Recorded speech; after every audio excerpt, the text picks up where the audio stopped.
The crisscross stitch is a really pretty stitch that has 2 weave patterns. We'll just keep alternating the 2 weave patterns to create this pretty textured effect. Your crisscross stitch consists of 2 weave patterns. The first one starts off on the first needle on your backboard down to the 4th. 1, 2, 3, 4. Then you're just going to weave back and forth across your board, skipping a needle. So we're going every other pin all the way down at that angle. And then when we get to the end, we're going to simply take our yarn straight across the board, and then we're going to turn the board around.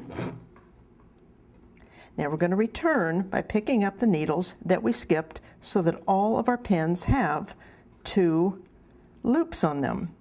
You'll notice that at the ends, both ends, you're going to have consecutive weaving,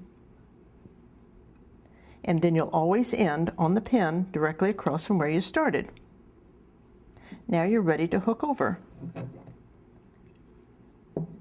Simply lifting your bottom loop up and over the top of the pin, bottom over the top. You want to make sure you get them all.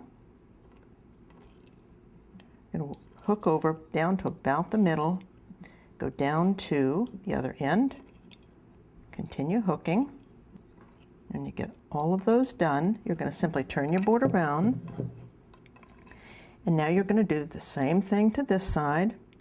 Hook over all of those bottom loops, up over the top, down to about the middle, shift down to the other end, just keep going until you get this whole side done. Once they're all hooked over, you just kind of rake them to the inside a little bit. You pull down on that row,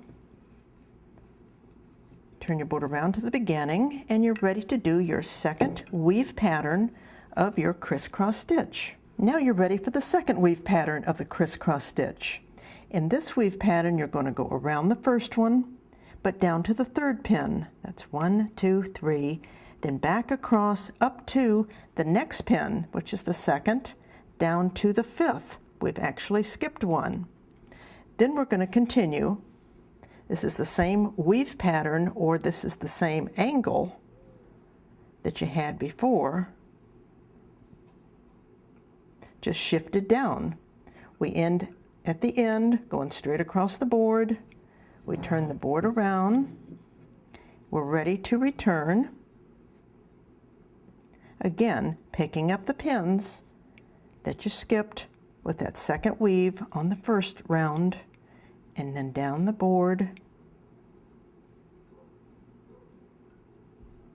so that all pins have 2 loops.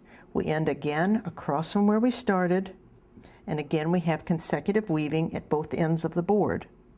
You're ready to hook over for the 2nd weave pattern of the crisscross stitch.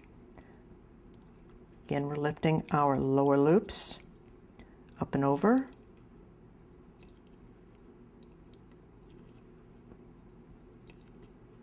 We're going to go down to about the center, shift down to the other end,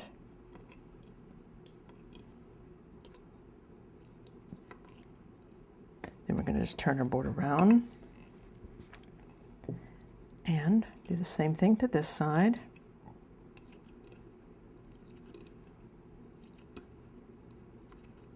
We're going to go down to about the center, shift down to the other end, being sure to get them all hooked over,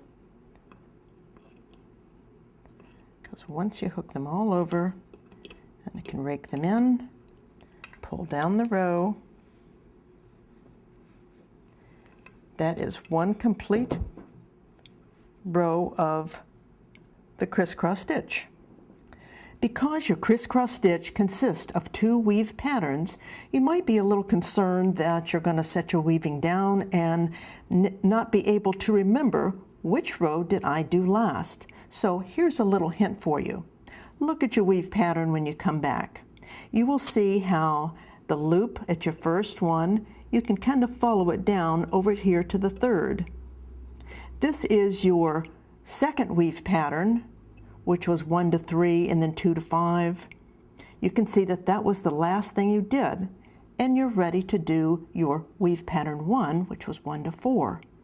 Now if you came back and saw this loop connected to this stitch, you would know that you've just completed your 1 to 4 or your weave pattern 1 and would be ready for the weave pattern 2.